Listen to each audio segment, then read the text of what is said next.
This is Jeff with HK Inspections. Today we're inspecting a home, and in this video we're going to show the inspection of the AC compressor on the exterior of the home.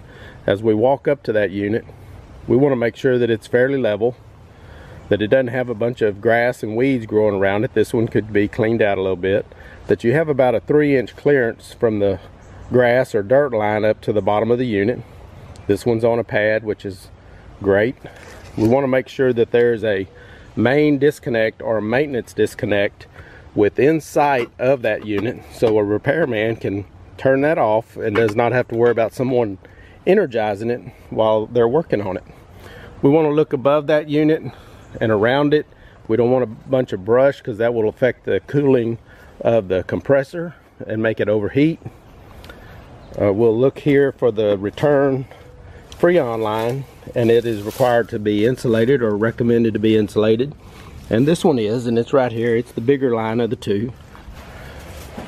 We'll step in here and we'll look for the information tag. There it is. This will give this the size of the unit. This is 1.5 tons, and it'll also give us the year model, which is a 2007. We'll include all that in our report. We checked for the maximum breaker size. This one is a 15 amp.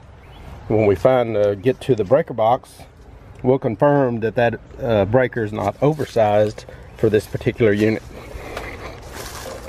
So that is about the extent of the inspection of the exterior AC compressor part of the air conditioning system. Alright, thanks for watching. See you next time.